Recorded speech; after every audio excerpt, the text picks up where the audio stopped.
बिस्मिल्लाहिर्रहमानिर्रहीम। नफसियाती मरीज़ों और नशे के आदी अफराद का इलाज करने वाले ड्रग रिहैबिलिटेशन में एक नाम इरादा क्लिनिक का है, जो हुकूमत से बाकायदा मंजूर शुदा है। इसके CEO ताहिर साहब मेरे साथ मौजूद हैं, जिनसे हम नशे की वजूहात, इसके नुकसानात और इनके इदारे में ऐसे अफराद का तरीका इलाज के बारे में बातचीत करेंगे। अस्सलाम वालेकुम ताहिर साहब। वालेकुम अस्सलाम। ताहिर साहब, सबसे पहले ये बता दें, इरादा क्लिनिक का आगाज़ कब हुआ?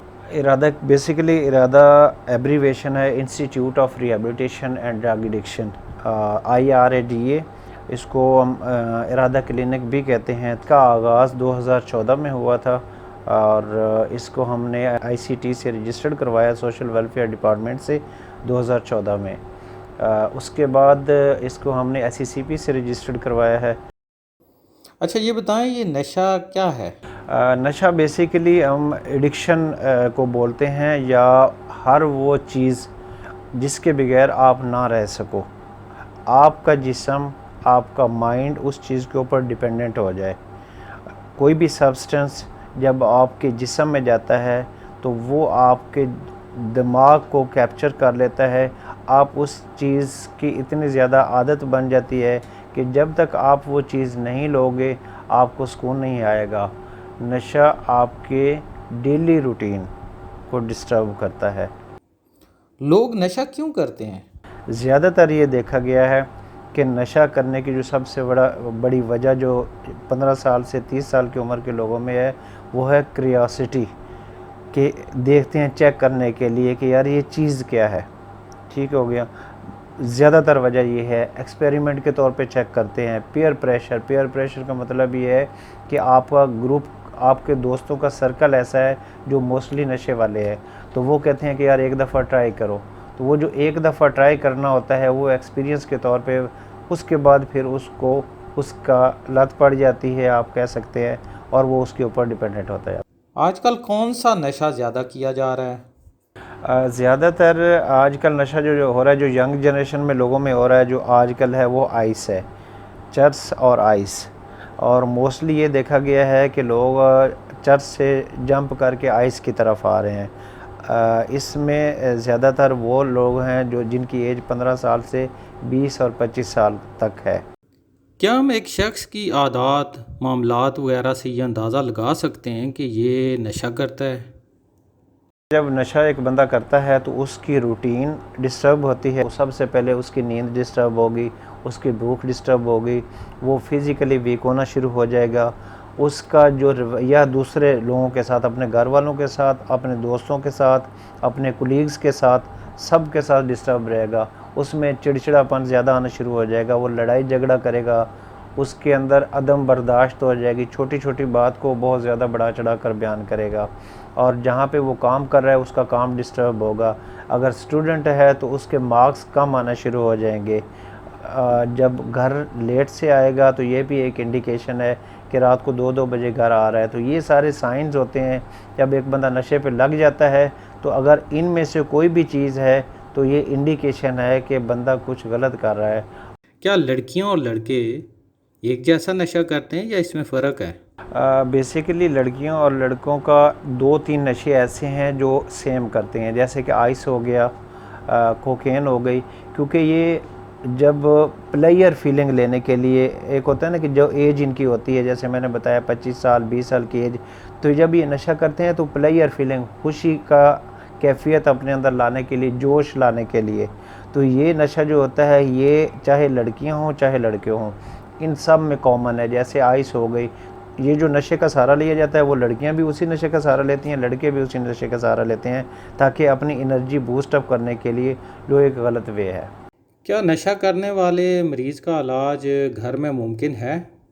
नशे के आदी का घर में इलाज मुमकिन नहीं है। उसकी वजह ये है कि जब एक बंदा नशा करता है तो वजह यही होती है कि वो किसी की बात नहीं सुनता, वो खुद अपने ऊपर उसको कंट्रोल नहीं होता। तो जिस बंदे को अपने ऊपर कंट्रोल नहीं होगा वो अपने माँ बाप की या अपने गार्डियन की कैसे बात सुनेगा। जब उसको नशे की तलब होगी तो वो किसी की बात नहीं सुनेगा, उसने नशा करना ही करना है। तो उसके लिए बेस्ट है कि उसको रिहैब सेंटर में एडमिट किया जाए, ताकि वो 24 घंटे अंडर ऑब्जर्वेशन रहे और उस नशे से दूर रहे। यहाँ एक प्रॉपर प्रोटोकॉल को वो जब फॉलो करेगा तो उसको इस तरह से नशे से दूर रखा जा सकता है। लेकिन अगर आप कहें कि जी घर में रह के ट्रीटमेंट हो तो ये पॉसिबल। आपका तरीका इलाज क्या है? पेशेंट जब यहाँ एडमिट होता है तो उसके बाद उसकी डेली रूटीन क्या होती है?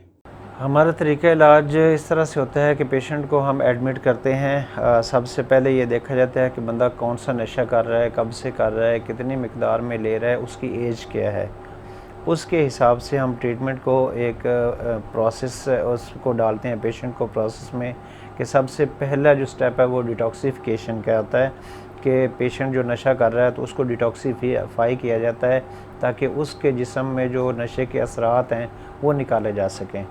दूसरा साइकेट्रिक ट्रीटमेंट होता है कि नशे की वजह से अगर जो दिमागी मरीज़ बन गया है, उसको गुस्सा ज़्यादा आता है, वो गालियाँ देता है, चीज़ें तोड़ता है, बिहेवियरल इश्यूज़ हैं, तो उसको मेडिकेशन के ज़रिए से कवर अप किया जाता है।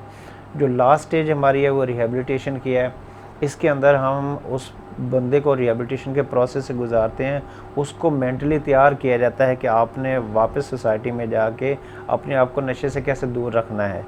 उसको डिफरेंट टॉपिक्स के ऊपर उसकी ट्रेनिंग करवाई जाती है कि आपने सोसाइटी में कैसे सही रहना है, नशे से दूर कैसे रहना है, घर वालों के साथ बिहेव कैसे करना है, सोसाइटी दोस्तों के साथ बिहेव कैसे करना है, अपने रोज़मर्रा काम काज में अपने आप को किस तरह मसरूफ़ रखना है। तो ये सारी चीज़ें रिहेबिलिटेशन के प्रोसेस में बताई। इलाज की ड्यूरेशन अमूमन कितनी होती है और एक नशे का आदी फ़र्द कितने टाइम में ठीक हो जाता है? असल में इसका टाइम पीरियड तो फिक्स नहीं होता, बट अगर सिर्फ प्योर नशा कर रहा है, साइकोलॉजिकल इश्यूज नहीं डेवलप हुए, तो इसका जो टाइम ड्यूरेशन है वो 3 मंथ है। 3 महीने के लिए इंटरनेशनल जो स्टैंडर्ड टाइम ड्यूरेशन है वो 3 मंथ है। 3 मंथ के अंदर ये जो मैंने पहले बोला कि डिटॉक्सिफिकेशन, साइकेट्रिक ट्रीटमेंट और रिहेबिलिटेशन, ये तीनों चीज़ें कवर होती हैं 3 मंथ में। बट अगर एक बंदा नशा कर रहा है और नशा कर करके साइकोलॉजिकल इश्यूज डेवलप हो गए, अपने आप से बातें कर रहा है, उसको चीज़ें दिखाई दे रही हैं, सुनाई दे रही हैं, तो फिर उसका टाइम ड्यूरेशन ज़्यादा हो सकता है। वो डिपेंड करता है उसकी सिचुएशन, उसकी करंट सिचुएशन पे कि वो नशा कौन सा कर रहा है और कब से कर रहा है, कितनी मिकदार में ले रहा है। जितना ज़्यादा नशा कर रहा होगा वो साइकोलॉजिकली उतना ज़्यादा डिस्टर्ब होगा और उसको उतना ज़्यादा टाइम लगेगा इस चीज़ से बाहर निकल। ताहिर साहब, इरादा क्लिनिक यहाँ पर अपने पेशेंट्स को क्या क्या सहूलतें फराहम कर रहा है? हमारे इदारे में डिफरेंट कैटेगरीज़ हैं, general ward, VIP room. General ward में हम पेशेंट को 5 बेड का एक वार्ड होता है, उसके अंदर हम उसको सर्विसेज देते हैं। खाना 3 टाइम का होता है। उसके अलावा 5 बेड हैं, अटैच वाशरूम है और उसके अलावा मेडिकेशन है, सेशंस हैं, साइकोथेरेपी है। ये सारी चीज़ें उसी के अंदर कवर अप होती हैं। वीआईपी रूम में attach washroom, carpeted room, double bed, fridge, AC, TV, ये चीज़ें हम प्रोवाइड करते हैं वीआईपी रूम में। अगर कोई नशे का आदी शख्स घर से ना आना चाहे तो आप उसके घर वालों की किस तरह मदद करते हैं? बिल्कुल, हम इंटरवेंशन की जो फैसिलिटीज़ वो भी प्रोवाइड करते हैं कि जैसे अगर कोई पेशेंट, मोस्टली ये देखा गया है कि जो नशे के लोग होते हैं वो विलिंग नहीं होते हैं इदारे में आने के लिए, तो फिर हम जो फैमिली होती है उसको सपोर्ट करने के लिए हम पेशेंट को रेस्क्यू करते हैं, इंटरवीन करते हैं घर से। घर से हमारी टीम जाती है, उसको घर से लेकर आती है और फैमिली के कॉल पे ही हम पेशेंट को घर से लेकर आते हैं, फैमिली की विलिंगनेस के ऊपर। क्या आपके पास सिर्फ लोकल पेशेंट आते हैं या दूसरे शहरों से भी आते हैं? हमारे पास लोकल पेशेंट भी होते हैं, हमारे पास दूसरे शहरों से भी लोग आते हैं और हमारे पास आउट ऑफ कंट्री भी लोग आते हैं, डिफरेंट एरिया से लोग आते हैं। वो डिपेंड करता है अप्रोच के ऊपर आपकी, कि जैसे हमारे पास अभी इस्लामाबाद में हमारी ब्रांच है तो इसके मुज़ाफ़ात से लोग आएंगे, मरीज़ से आएंगे, चकवाल से आएंगे, बट चूँकि कैपिटल सिटी है तो यहाँ पे लोग मोस्टली प्रेफर करते हैं, आउट ऑफ कंट्री भी लोग यहाँ पे आते हैं। इसके अलावा लाहौर से लोग आते हैं, बाकी जो है करीब करीब के सिटीज़, इवन कराची से भी लोग हमारे पास आते हैं, बलूचिस्तान से लोग आते हैं हमारे पास, पंजाब के, जनूबी पंजाब के एरिया से लोग आते हैं। तकरीबन ऑल पाकिस्तान लोग हमारे पास यहाँ पे एडमिट होते हैं। और इसके अलावा हमारी जो अगर देखा जाए तो ब्रांचेस जो हैं उसको, हमारी एक ब्रांच पेशावर में है, तो जो पेशावर के लोग हैं वो प्रेफर करते हैं, चूँकि केपी का एरिया है तो केपी के से ज़्यादातर जो पेशेंट है वो पेशावर को प्रेफर करते हैं। तो पेशावर में भी हमारे पास जो है ना वो फैसिलिटी है यही, वहाँ पे हम पेशेंट एडमिट करते हैं, और जो इस्लामाबाद है यहाँ पे बाकी पाकिस्तान के एरिया से लोग दाखिल। अच्छा ये बताएं, इलाज के बाद मरीज़ और उसके घर वाले क्या एहतियात करें ताकि मरीज़ दोबारा नशे की लत में ना पड़ जाए? ये सबसे आप समझ लें कि अहम क्वेश्चन है, और सबसे ज़रूरी जो चीज़ होती है इलाज के बाद वो यही होती है कि जब एक मरीज़ इलाज करवाता है, 3 माह का ट्रीटमेंट लेता है, तो उसके बाद को जो मेन अहम जो चीज़ शुरू हो जाती है वो फॉलोअप्स होते हैं। एक बंदा रिकवरी में होता है, उसको हम बोलते हैं कि नशा करवाने के बाद वो बंदा रिकवरी में है। अब जब रिकवरी में है तो वो ऑन रिस्क होता है। हमारी सोसाइटी में आजकल हर जगह ये चीज़ अवेलेबल है, तो फैमिली को ये गाइडलाइन दी जाती है, मरीज़ को भी दी जाती है कि आप हर महीने या हर 15 दिन के बाद सेंटर का विज़िट करें, फॉलोअप्स करवाएं, ताकि हम एक इदारा जो है उस मरीज़ के साथ राब्ते में रहे। अगर इसको कोई इशू होता है, उसको कोई नींद का इशू आ रहा है, उसको कोई और काम के ऊपर प्रॉब्लम फोकस कर रहा है, प्रॉब्लम आ रही है, या फैमिली की तरफ से आ रही है, तो जब अगले फॉलोअप पे आएगा तो हम वो एड्रेस करेंगे वो चीज़, ताकि वो चीज़ें सम अप ना हो और वो निकलती रहे। यही होता है कि ज़्यादातर रिलैप्स इसी वजह से ज़्यादा हो रहा है कि पेशेंट ट्रीटमेंट करवा लेता है, उसके बाद चले जाते हैं, वो इदारे से कोई रब्ता नहीं करते हैं, और पेशेंट ज़्यादातर फ्री रहते हैं, तो इस वजह से भी रिलैप्स रेट ज़्यादा है। तो हम यही मशवरा देते हैं घर वालों को कि जैसे ट्रीटमेंट लें मरीज़ के लिए, तो मरीज़ को इस चीज़ के ऊपर राज़ी करें कि हर 15 दिन के बाद सेंटर का विज़िट करें। ताहिर साहब, आखिर में वालिदैन को कोई ऐसा मशवरा दें कि वो अपने बच्चों पर किस तरह नज़र रखें या क्या एहतियात करें ताकि उनके बच्चे इस नशे की लत से दूर रहें? देखें, वालिदैन का तो अगर देखा जाए तो सबसे जो अहम रोल है वो वालिदैन ही प्ले कर सकते हैं।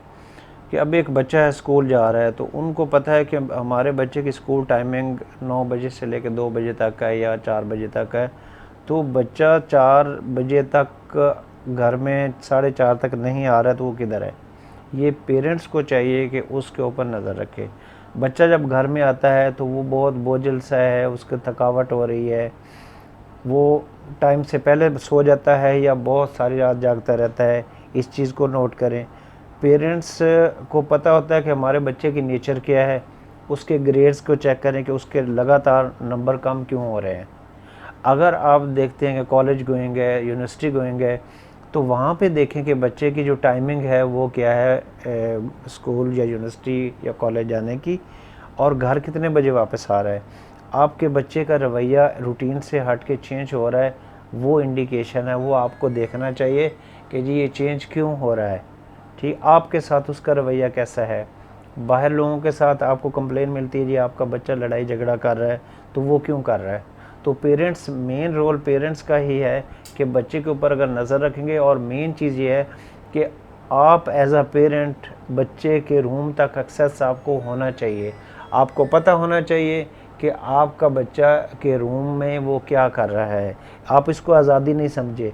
ज़्यादातर बच्चे जो ये हैं स्कूल गोइंग स्पेशली बच्चे हैं, वो नशे पे जब लगते हैं तो पेरेंट्स को पता ही नहीं होता। पेरेंट्स को तब पता चलता है कि जब वो नशे के आदी हो चुके होते हैं। तो पेरेंट्स को चाहिए कि उनके दोस्तों का पेरेंट्स को पता हो, पेरेंट्स को उसके रूम तक एक्सेस हो, उसके मोबाइल तक एक्सेस हो। आप ये कभी नहीं सोचेंगे कि जी हमने आज़ादी बच्चे को दी, बच्चे को आज़ादी नहीं होती, क्योंकि आजकल social media, print media, electronic media specially, आप नेट बच्चे के पास है तो पूरी दुनिया के साथ उसका राब्ता है। आपको नहीं पता कि आपका बच्चा इंटरनेट पे कौन सी साइट्स को विज़िट कर रहा है। ठीक हो गया, तो आपको पता होना चाहिए, आप एज अ पेरेंट उसको वहाँ पे रोक सकते हैं। और दूसरा इसके साथ टीचर्स बहुत जो रोल प्ले कर सकते हैं कि बच्चे के ऊपर नज़र रखें, पेरेंट्स के साथ कोऑर्डिनेट करें कि आपके बच्चे के ग्रेड्स कम हो रहे हैं, उसका रवैया चेंज हो रहा है, तो टीचर रोल प्ले कर सकते। टीचर अपने लेक्चर्स में ये चीज़ हाईलाइट करें कि इसके नुकसानात क्या और इसको कैसे बचा जा सकता है। इरादा क्लिनिक में एक पेशेंट जो तकरीबन ठीक हो चुका है, उससे जो बातचीत हुई वो आपको दिखाई जा रही है, उसका नाम और चेहरा एहतियातन नहीं दिखाया जा रहा। मैं इसी इदारे में 1.5 से 2 मंथ कराना पड़ा। आपको ये इदारा कैसा लगा? बहुत अच्छा लगा। खाना वगैरह कैसा है यहाँ का? यहाँ पे खाना हेल्दी और सेहतमंद है। आप अपने इलाज से मुतमिन? जी मैं यहाँ पे अपने इलाज से मुतमिन हूँ। मसरूफियत क्या है आपकी डेली? हम फजर के टाइम उठते हैं, वज़ू करते हैं, नमाज अदा करते हैं, उसके बाद फिर कुरान पाक की तिलावत करते हैं, एक्सरसाइज करते हैं, फिर हम नाश्ता करते हैं। उसके बाद फिर हमारे सेशन होते हैं, मैम आती है और वो हमारे इंडिविजुअल सेशन होते हैं, ग्रुप सेशन होते हैं और हमारी फैमिली मीटिंग्स होती है। नशा छोड़ने के बाद आप क्या महसूस कर रहे हैं? नशा छोड़ने के बाद मैं यहाँ पे अच्छा महसूस कर रहा हूँ। मेरी ज़िंदगी में पॉजिटिव चेंज आया और ज़िंदगी जीने की नींव मैंने मिली यहाँ से मुझे। और जो यहाँ पे मैंने 12 स्टेप मुझे सिखाए गए, उनसे मैंने मेरी ज़िंदगी बदल दी है। और मैं तमाम लोगों को ये रिकमेंड करूँगा कि भैया यो इलाज करें, लेकिन अपना इलाज ज़रूर कराएं, अपने लिए ना सही, अपनी फैमिली के लिए, किसी के लिए जो आपकी ज़िंदगी में बहुत ज़्यादा लोग इंपॉर्टेंट रखते हैं। जी बहुत बहुत शुक्रिया ताहिर साहब। बहुत शुक्रिया ताहिर साहब, आपका आपने टाइम निकाला और आपने इस इम्पोर्टेंट इशू के ऊपर बात की और बहुत सेंसिटिव इशू है और इसके ऊपर बहुत काम होना चाहिए ताकि हम अपनी जो यंग जनरेशन स्पेशली है इसको नशे की आदत से बचा सकें। बहुत शुक्रिया।